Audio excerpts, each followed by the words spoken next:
Ce matin, je voulais vous proposer un texte que je vais lire dans l'Évangile de Matthieu, au chapitre 13 et versets 24 à 30. On dit souvent que ce texte est le texte de la parabole du bon grain, y en a-t-il de mauvais, et l'ivraie. Jésus leur proposa une autre parabole. Et il dit, « Le royaume des cieux est semblable à un homme qui a semé une bonne semence dans son champ. Mais pendant que les gens dormaient, son ennemi vint, sema de l'ivraie parmi le blé et s'en alla. »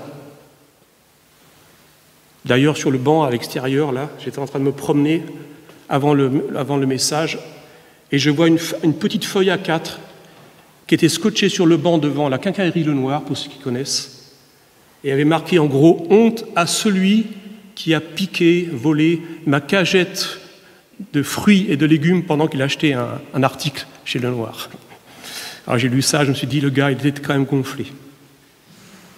Mais pendant que les gens dormaient, son ennemi vint, sema de l'ivraie parmi le blé, et il s'en alla.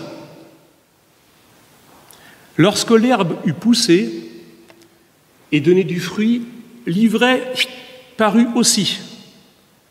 Et les serviteurs du maître de la moisson vinrent lui dire « Mais Seigneur, n'as-tu pas semé une bonne semence dans ton champ? D'où vient donc qu'il y a de l'ivraie ?»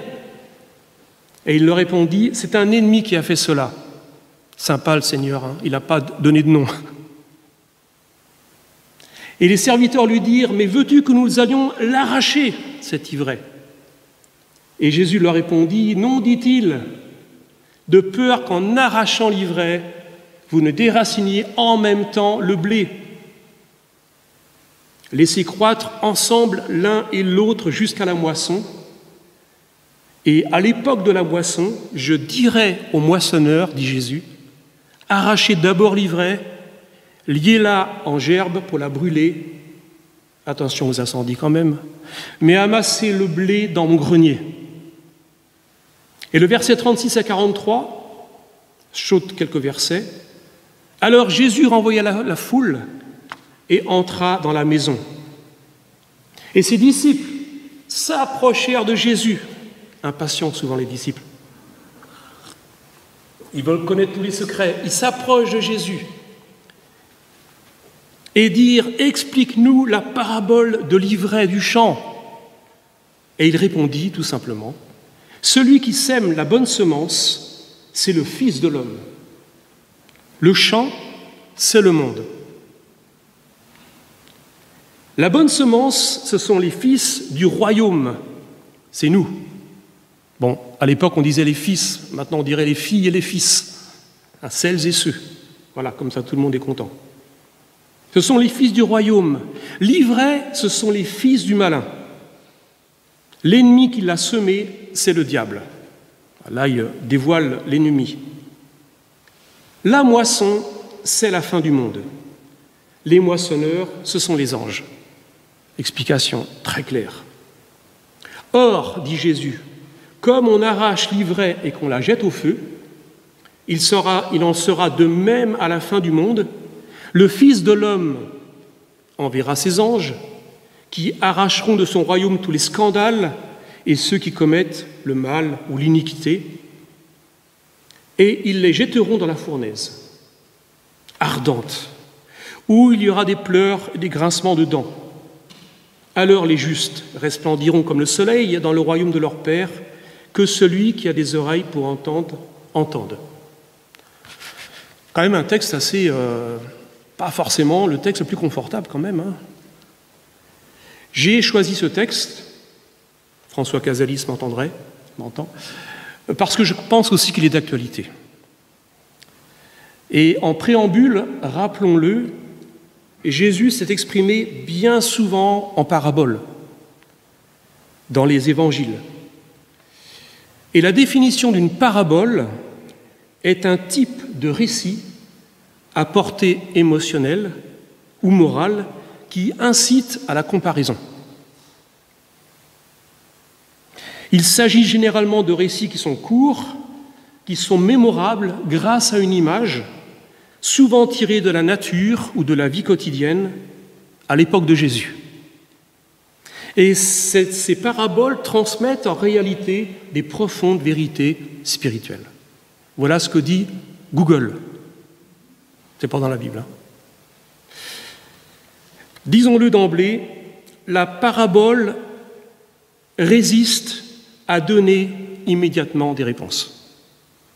Vous avez dû faire l'expérience, comme les disciples. Parce que la parabole nous oblige à chercher, elle nous oblige à méditer, elle nous oblige à comparer et aussi à rentrer en soi-même. La parabole nous oblige, nous contraint à prendre du temps au temps, et j'ai envie de dire de voler du temps au temps, et aussi à prier. Si on regarde l'actualité, la parabole confronte une société occidentale, une Église qui est souvent happée par les sirènes du tout et du tout de suite. N'est-ce pas vrai ? On ne sait plus trop attendre, on a de la peine à patienter. Sous les nouvelles générations. Quelqu'un me disait hier, s'il y avait un conflit en Europe, on ne sait pas ce qui se passerait avec la jeune génération qui a beaucoup de peine à travailler avec la souffrance et les limites. Partager en parabole relève d'une mise en route spirituelle et psychologique que seul Jésus connaît la redoutable efficacité, parce qu'elle est utile, cette parabole. Alors, les disciples, impatients, déconcertés finalement par les récits paraboliques, ils exigent on va dire en termes savants, une herméneutique, une explication sans ménagement, et ils demandent à Jésus, donne-nous l'explication des paraboles. Les disciples veulent installer, peut-être inconsciemment et plus rapidement qu'ils le pensent, une forme de dogmatique, parce que finalement, ces paraboles les ébranlent un petit peu. Donc, le Fils de l'homme est celui qui sème la bonne semence. Et j'ai envie de dire ce matin, reconnaissons-nous cette bonne semence dans nos vies aujourd'hui.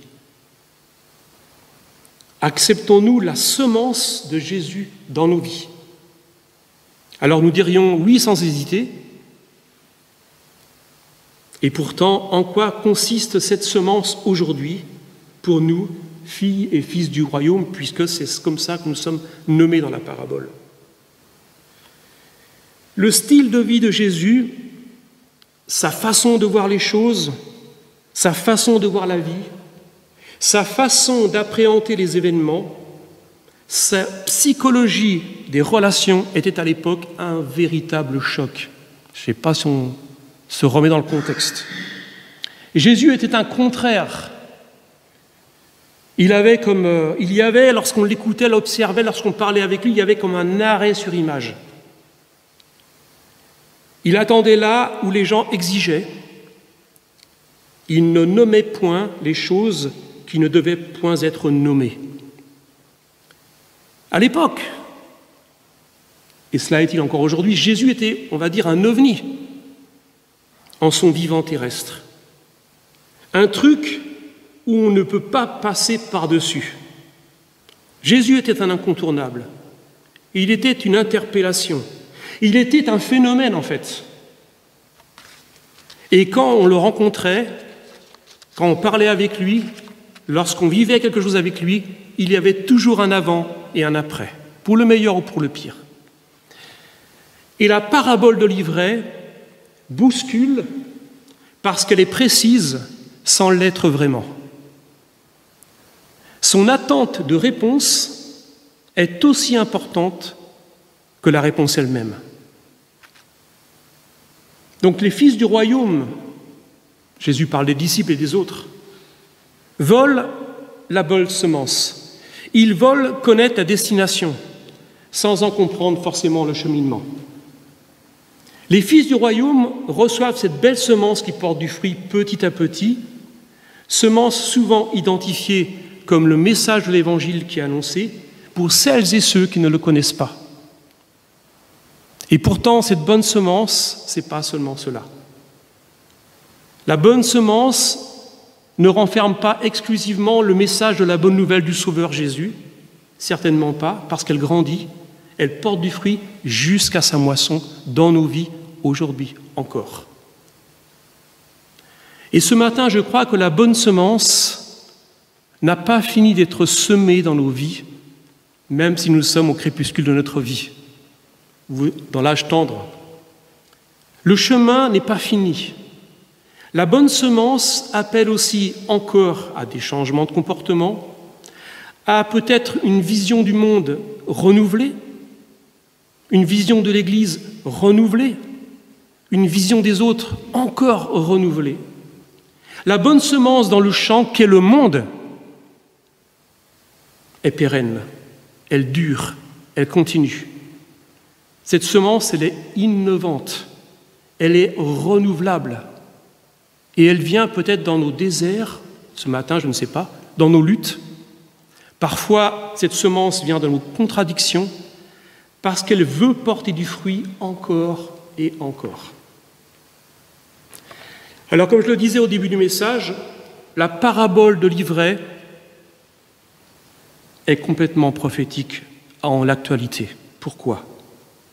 Alors que le Fils de l'homme sème dans le champ de ce monde, nous dit le texte, voici que l'ivraie apparaît. Et cette ivraie, mes amis, nous qui aimons le Seigneur, cette ivraie, elle va défier sans honte. Elle va salir le noble travail de Dieu. Elle va prendre racine dans la même terre que la terre de Dieu. Elle côtoie, elle est vivace, elle n'attend pas, elle étouffe, elle désoriente, elle déprogramme et elle détruit. Et la tentation, quand je lisais ce texte, peut-être pour nous, la tentative ou la tentation pour nous, est effectivement de vouloir tout arracher avant la moisson. L'ivraie, c'était aussi une leçon pour nous, c'est-à-dire, alors que le blé et l'ivraie poussent en même temps, nous pourrions être tentés furieusement, prématurément, de nous en séparer maintenant. Et l'ivraie symbolise, exprime un monde, on le voit aujourd'hui particulièrement, un monde imparfait, un monde qui est finalement humain, un monde qui est dangereux, parfois, et quelque part l'ivraie nous oblige à côtoyer notre humanité, dont nous faisons partie, à être blé, parce que nous ne sommes pas l'ivraie, à aimer une planète qui est quand même véritablement complexe, à nous identifier tout en restant soi. L'ivraie, c'est parfois nous-mêmes ou eux autres, avec un pouvoir qui peut être nuisible, facilement destructeur. Les disciples entendent l'explication de la parabole et ils vont devoir apprendre, parce que Jésus va les obliger à apprendre pendant les 3 années qu'ils vont passer avec eux. Les disciples vont devoir apprendre, sans se désolidariser du monde, à être soi sans être des autres, à être dans le monde sans être du monde. Les disciples mettent en pratique ce mot qui est un peu nouveau, ce qui s'appelle la résilience, sans en connaître vraiment le sens, parce qu'à l'époque, on n'en parlait pas de cette résilience, en tout cas pas en ces termes-là. Et Jésus va, pendant ces 3 années, mais pas simplement ces 3 années, au travers de l'explication de l'ivraie et du blé, et Jésus va les rendre plus humains, il va les rendre plus empathiques, et cela va prendre du temps. Et la parabole de l'ivraie, parce que je veux me concentrer sur l'ivraie, elle juge, elle confronte tout ce qui est binaire, elle confronte tout ce qui est manichéen, elle confronte toutes les personnes qui veulent gagner du temps en instaurant une couleur noire et blanche et rien d'autre. La parabole de l'ivraie confronte tous les communautarismes culturels. les communautarismes religieux et les communautarismes idéologiques. Parce qu'elle nous oblige à vivre avec. Elle nous oblige à aimer dans un monde qui est difficile parfois, qui est complexe. La parabole de l'ivraie dévoile aussi les phénomènes sectaires, présents dans toute religion, dans toutes églises, qui sont prêts à surgir. La parabole de l'ivraie va stigmatiser la communauté des purs, en tout cas ceux qui se croient purs. Elle va stigmatiser la communauté des bien-pensants et parfois des donneurs de leçons. Alors, dans le texte, l'irruption des serviteurs, là il n'est pas parlé des disciples, des serviteurs, à vouloir arracher prématurément le blé et l'ivraie, ils ne saisissent pas l'enjeu du vivre ensemble et du combat spirituel. Ces serviteurs, en fait, ressemblent à toutes les tentatives de séparer pour mieux s'identifier. Du refus d'apprendre en bénissant ce monde et être cependant soi. Et être finalement disciple au milieu des lieux et des communautés. Ces serviteurs qui veulent arracher prématurément l'ivraie et vont arracher aussi le blé, ils ont peut-être la main un peu facile, ils ont, comme on dit, la verve haute, et ils ont quelque part l'obsession de la pureté. Et si on regarde l'actualité aujourd'hui, c'est tellement ça, la binarité, la pureté,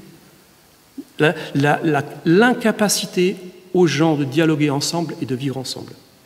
Il y a cette obsession de la pureté chez ces serviteurs qui, finalement, peut-être à l'époque, est tout droit sorti du style de vie, si vous vous souvenez, des Esséniens avec Jean-Baptiste, qui s'étaient retirés de la société pour vivre une vie peut-être noble, mais quand même retirés de la société, pour atteindre cette pureté. C'était une forme de gnosticisme, alors que le gnosticisme est arrivé après.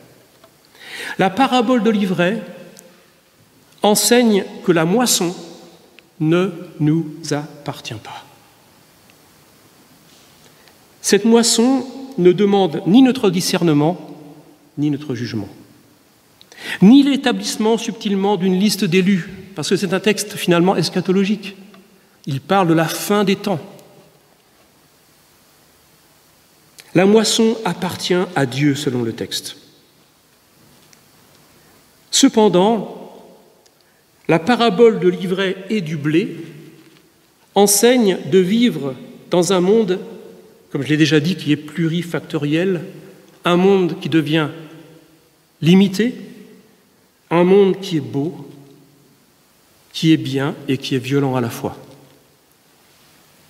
Cette parabole contraint finalement, mais joyeusement, à partager, à aimer, à être la lumière du Christ où il est lui-même lumière.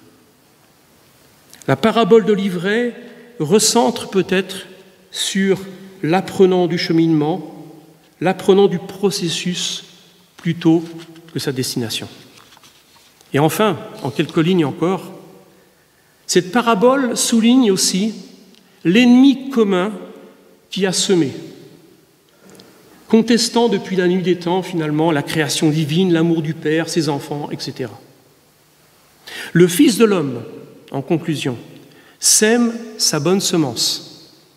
Et sa bonne semence, ce sont les filles et les fils du royaume dans un monde, je le répète, imparfait, instable, souvent incohérent. Et ces fils et ces filles du royaume, selon le texte, ce sont nous. Ce sont nous, les chrétiens du monde. Un monde de relations aussi, de belles relations, un monde de cohabitation nécessaire, un monde d'écoute nécessaire, un monde qui aussi propose des forces de proposition. Et quand je regardais le dernier réveil de la paroisse, quel beau travail l'Église protestante unie de France a fait dans le domaine de l'écologie aussi, à ses limites, et jeunesse aussi encouragée par ça. Le blé et l'ivraie manifestent quelque part le devoir de vivre ensemble, le continuel apprentissage dans un monde où une crise ne devient catastrophique que lorsque nous y répondons avec des idées toutes faites, c'est-à-dire des préjugés. Non seulement cette attitude rend la crise plus aiguë, mais encore elle nous empêche de vivre la réalité, mais aussi cette occasion de réfléchir. Ça, c'est une citation de Hannah Arendt. Le blé et l'ivraie manifestent le devoir de vivre ensemble. Le continuel apprentissage dans un monde où une crise ne devient catastrophique que lorsque nous y répondons avec des idées toutes faites, c'est-à-dire par des préjugés. Non seulement cette attitude rend la crise plus aiguë, mais encore elle nous empêche de vivre la réalité, mais aussi à cette occasion d'y réfléchir. Nous, en tant que chrétiens, dans ce monde, mais quelque part pas du monde, et ça demeure donc pour nous, chrétiens de toutes églises, l'extraordinaire aventure humaine de comprendre le cœur de Dieu pour tous les hommes. Et ce verset qui peut paraître violent mais qu'une énorme bénédiction, faire de toutes les nations des disciples, sous-entend et toujours une pluralité féconde, sous un seul maître qui est Jésus, où toute tentative ou toute tentation d'en dessiner humainement les contours est à combattre, parce que finalement, l'important est que les hommes et les femmes rencontrent eux-mêmes leur Sauveur et leur Seigneur. Amen.